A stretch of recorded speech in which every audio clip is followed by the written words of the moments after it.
उत्तराध्ययन के अध्याय 24 पवयण माया यानी प्रवचन माता में 5 समिति और 3 गुप्तियों का निरूपण किया गया है। उसके 27 श्लोकों का हिंदी अनुवाद इस तरह है। 8 प्रवचन माताएं हैं, समिति और गुप्ति। समितियां 5 और गुप्तियां 3 आख्यात हैं। क्रिया समिति, भाषा समिति, ऐषणा समिति, आदान समिति, उच्चार समिति, मनोगुप्ति, वचन गुप्ति और 8वीं काय गुप्ति है। ये 8 समितियां संक्षेप में कही गई हैं। इनमें जिन भाषित द्वादशांग रूप प्रवचन समाया हुआ है। संयमी मुनि आलंबन, काल, मार्ग और यतना, इन 4 कारणों से परिशुद्ध ईर्या यानी गति से चले। इनमें ईर्या का आलंबन ज्ञान, दर्शन और चारित्र है। उसका काल दिवस है और उत्पत्त का वर्जन करना उसका मार्ग है।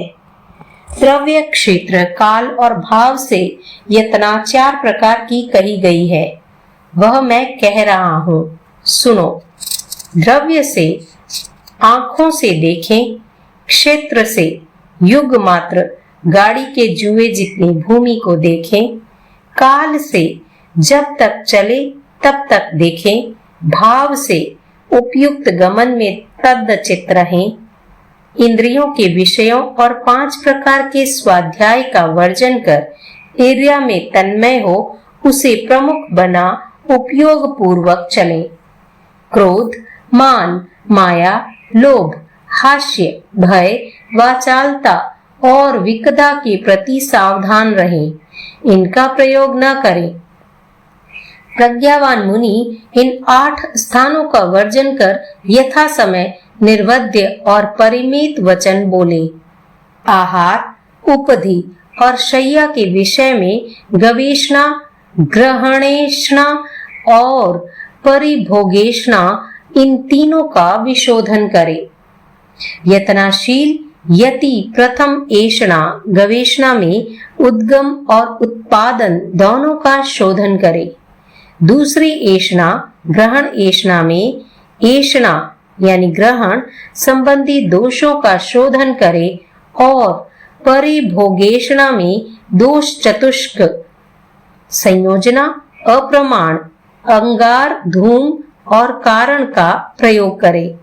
मुनि ओघ, उपधि सामान्य उपकरण और औपग्रहिक उपधि विशेष उपकरण, उन दोनों प्रकार के उपकरणों को लेने और रखने में इस विधि का प्रयोग करे।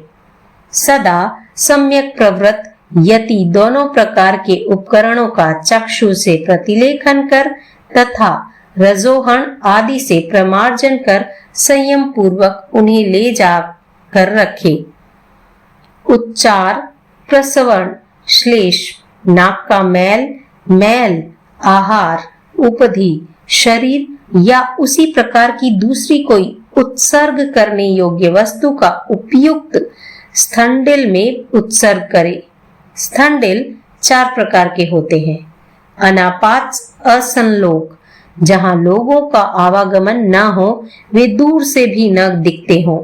अनापात संलोक, जहां लोगों का आवागमन न हो, वे दूर से दिखते हो। आपात असंलोक, जहां लोगों का आवागमन हो किंतु वे दूर से न दिखते हो। आपात संलोक, जहां लोगों का आवागमन भी हो और वे दूर से दिखते भी हो। जो स्थंडिल अनापात असंलोक पर के लिए अनुपघातकारी सम अशुशीर यानी पोल या दरार रहित, कुछ समय पहले ही निर्जीव बना हुआ, कम से कम 1 हाथ विस्तृत तथा नीचे से 4 अंगुल की निर्जीव परत वाला, गांव आदि से दूर, बिल रहित और त्रस प्राणी तथा बीजों से रहित हो, उसमें उच्चार आदि का उत्सर्ग करे। ये 5 समितियां संक्षेप में कही गई हैं। यहाँ से क्रमशः 3 गुप्तियां कहूंगा। सत्या, मृषा, सत्यामृषा और चौथी असत्यामृषा। इस प्रकार मनोगुप्ति के 4 प्रकार हैं। यति, संरभ, समारंभ और आरंभ में प्रवर्तमान मन का संयम पूर्वक निर्वर्तन करे। सत्यामृषा, सत्यामृषा और चौथी असत्यामृषा। इस प्रकार वचन गुप्ति के 4 प्रकार हैं। यति, संरंभ, समारंभ और आरंभ में प्रवर्तमान वचन का संयम पूर्वक निवर्तन करे।